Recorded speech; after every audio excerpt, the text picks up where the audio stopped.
عێراق بڕیاری داوە لە مانگی سێوە موچە ڕاستەوخۆ لە ڕێگەی بانکەکانەوە بۆ فەرمانبەرانی هەرێم بنێرێت و یەک مانگ مۆڵەتی بە هەرێم داوە تا کارتی بانکی بۆ سەرجەم موچەخۆرانی هەرێم دروست بکات. شارەزایەکی ئابووری و دارایی دەڵێت ئەگەر هەرێم کار ئاسانی نەکات و بە هەر هۆکارێک لە ئامادەکاریەکان کەم تەرخەمی بکات ڕێکار یاسایی بەرامبەر دەگیرێتە بەر. هەرێم ئەوەی لە ئەستۆیە کە عەرقەلە دروست نەکات، چونکە لە ئێستادا هەر هێزێکی سیاسی لە پشت هەر موسسەیەکەوە بن، لە پشت حکوومەتی هەرێمەوە لە پشت وەزارەتی داراییەوە بێن بۆ ئەوەی گرفت دروستکات بۆ ئەوەی موچەخۆران دوا بکەوێ ڕوبەڕووی یەکەم یاسا بێتەوە لێپێچینەوەی لەگەڵاکرێت چونکە قەراری محکەمەی اتحادیە و کەس بۆی نییە نەتانەی لێبدان نە پابەند نەبێ پێوە. خاڵی دووەم ئەگەر مەسەلە عەرقەلە نەبێ طیب بڕیاری داوە کە ئەم مانگە لە ڕێگەی لیستی موچەوە و ئەگەر نەتوانرا و زەرفێکی قاهر هەبوو کە ناتوان هەژماری بانکی دروستکەن، من دڵنیام مانگی داهاتووی دەتوانن بە ڕێگەی کاش بیدەن، مانگی سێم و چوارەمیش بەکار بەس گرنگ ئەوەیە نابێ موچە دوا بکەوێت چکەوە بڕیاری محکەمەی اتحادیە ماف گەڕاوەتەوە بۆ ماف خوراوان نابێ هەرێمی کوردستان وەزارەتە داراییەکەی عەرقەلە دروستکەن بۆ باب.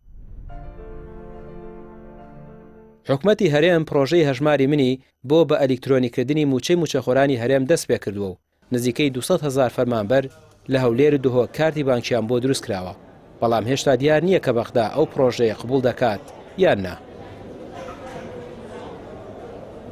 شارەزایەکی بانکی دەڵێت ئەگەر عێراق و هەرێم هاوکاری یەک بن کارەکان خێراتر دەبن، بە پێچەوانەوە گرفت بۆ موچەی مانگەکانی دیکە دروست دەبێت.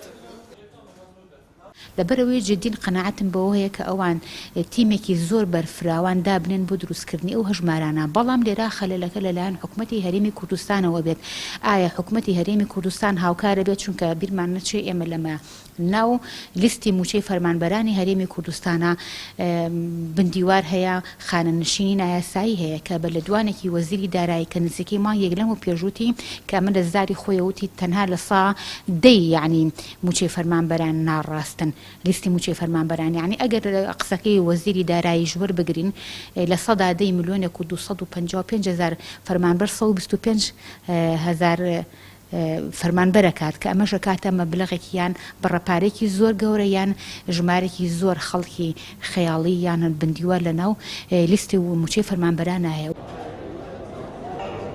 ژمارەی موچەخۆرانی هەرێم 1,144,000 کەسە و مانگانە 913 ملیار دینار بۆ موچە تەرخان کراوە. دیوانی چاودێری دارایی عێراق پرۆسەی وردبینی لە لیستی موچەخۆرانی عێراق دەست پێ کردووە و چاوەڕوان دەکرێت لە داهاتوودا لەسەر بنەمای ئەو لیستە وردبینی کراوە موچەی موچەخۆرانی هەرێمیش بنێرێت. ڕامیار عوسمان، کەناڵی پێیام، سلێمانی.